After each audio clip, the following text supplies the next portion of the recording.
తిరుమల వెంగమాంబ ఆలయంలో అన్నదానం సక్రమంగా జరగటం లేదని బీఆర్ అంబేద్కర్ జిల్లా ఎమ్మెల్సీ ఇళ్ల వెంకటేశ్వరరావు ఆరోపించారు. భక్తులు డబ్బులతో నడుస్తున్న అన్నదానం సంతృప్తికరంగా లేదన్నారు.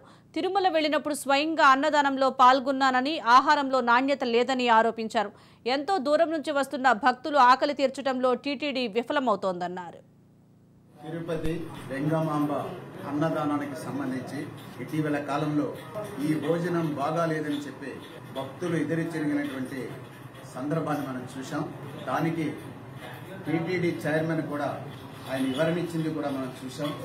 నేనేమి వెంకటేశ్వర స్వామి భక్తుడిని కాకపోయినా కొన్ని సందర్భాల్లో తిరుపతిని దర్శించడం జరిగింది. ఆ సందర్భంగా నేను కూడా కొన్నిసార్లు భోజనం చేయడం అనేటువంటి జరిగింది. నాకైతే ఆ భోజనం నచ్చలేదనే చెప్పదలుచు.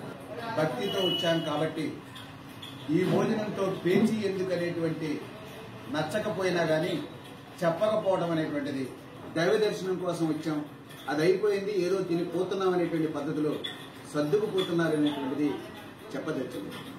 ఇవాళ టీటీడీకి వచ్చేటువంటి వందల వేల కోట్ల రూపాయలన్నీ కూడా భక్తుల డబ్బులే కాబట్టి అలాంటి భక్తులకి ఆ యొక్క అన్నదానం సంతృప్తికరంగా ఉండేటట్లుగా, ఇష్టపూర్వకంగా తినగలిగేటట్లుగా ఉండాలని చెప్పి